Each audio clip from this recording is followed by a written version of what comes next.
2 दिन तो हुए थे माँ को घर आए हुए और सुबह सुबह ही माँ अपना सामान पैक करके वापस जाने की तैयारी कर रही। एक बड़े कॉलेज में लेक्चरर होने के बावजूद माँ की सोच अभी भी ऑर्थोडॉक्स टाइप की थी, जो पहले से यह सोच कर बैठी थी कि पोता होगा तो अच्छा होगा। माँ के अरमानों पर तब पानी फिर गया जब बहू ने बेटे को नहीं बेटी को जन्म दिया। हालांकि माँ यह सब अपने चेहरे पर दिखाना नहीं चाहती थी, लेकिन उनका बर्ताव सारी बातें बयां कर रहा था। माँ को वापस जाने की तैयारी करता देख बेटा माँ के पास आया और माँ से बोला, माँ 2 दिन तो हुए हैं तुम्हें आने को और तुम जाने की तैयारी कर रही हो। अरे बेटा, तुम तो जानते ही हो कॉलेज फिर से शुरू हो गए हैं। तुम्हारे पापा और मेरे लेक्चर फिर से शुरू करने पड़ेंगे। ज्यादा छुट्टियां भी तो नहीं ली थी मैंने, जाना तो पड़ेगा। लेकिन तू चिंता मत कर, थोड़े दिन बाद मैं और तुम्हारे पापा दोनों ही वापस आएंगे। अगले दिन सुबह सुबह माँ नहा धोकर जाने के लिए तैयार थी। बेटा किचन से चाय बनाकर माँ को देता है। माँ बेटे को बहू और पोती के बारे में पूछती है। बेटा कहता है दोनों सो रहे हैं। माँ बेटे से कहती है, खुशी की बात है बेटा, तेरे यहाँ लक्ष्मी ने जन्म लिया है। लेकिन मेरी मानो तो अब तुम और बहू मिलकर एक और बच्चा प्लान कर लो ताकि तेरी फैमिली पूरी हो जाए।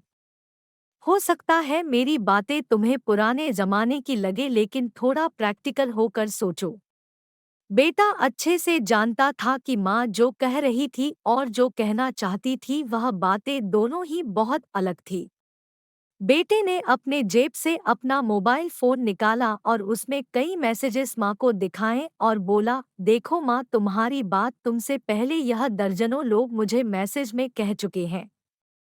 हर कोई डायरेक्टली या इनडायरेक्टली मुझे यही कहने की कोशिश कर रहा है कि बेटा होता तो अच्छा होता, या फिर आगे बेटे के लिए ट्राई करो। माँ, तुम चाहे मुझे जो भी समझाने की कोशिश करो, लेकिन मैं यही कहूँगा कि तुम और पापा दोनों ही अभी भी पुराने सोच को पकड़े हुए हो। और ऐसा मुझे इसलिए कहना पड़ रहा है क्योंकि अगर मेरा बेटा हुआ होता तो आप इतनी जल्दी जाने की तैयारी ना कर रही होती और उसे अपने हाथों में लेकर यहाँ से वहाँ खिला रही होती और पापा भी यहाँ पर होते। 21वीं सदी में जी रहे हैं हम, फिर भी ऐसी मान्यताएं और आप दोनों से मुझे यह उम्मीद ना थी। आप हजारों बच्चों को लेक्चर देते हो और खुद इस तरह के विचार रखते हो। अगर आप ऐसा मानते हो कि बेटा और बेटी दोनों होंगे तभी फैमिली कंप्लीट होगी होगी तो मेरे एक सवाल का जवाब दीजिए कि मैं अकेला क्यों हूँ? मुझे कोई बहन क्यों नहीं है? माँ के पास बेटे के सवालों का कोई जवाब न था। वो अपनी नजरें झुकाए वहां से चली गई। बेटा अपनी माँ से बहुत प्यार करता था, वह बिल्कुल उनका अपमान करना नहीं चाहता था, लेकिन गलत विचारों का समर्थन करना भी उसे ठीक नहीं लगा। यह सारी बातें बहू ने भी सुन ली थी। बेटे ने उसके पास जाकर उसका उतरा हुआ चेहरा देखकर उसे समझाते हुए कहा, देखो चारू, तुम्हें माँ की बातों से या किसी और की बातों से परेशान होने की जरूरत बिल्कुल नहीं है। मुझे कोई फर्क नहीं पड़ता कि मुझे बेटा हुआ है या बेटी, मेरे लिए यही बड़ी बात है कि मेरी बेटी स्वस्थ है और खुश। चारू बोली, मैं माँ की बातों से या किसी और की बातों से बिल्कुल परेशान नहीं हूँ, लेकिन हाँ, मैं परेशान जरूर हूँ। मैं एक समाजसेविका हूँ और मैं हर दिन कई लड़कियों से मिलती हूँ। अचरज की बात है कि मुझे आज तक एक भी लड़की ऐसी नहीं मिली जो कहती हो कि लड़की होने की वजह से उसे अलग तरीके से ट्रीट ना किया गया हो या कुछ सहना न पड़ा हो। मैं खुद एक औरत हूँ और इस बात का अनुभव मैंने भी किया है।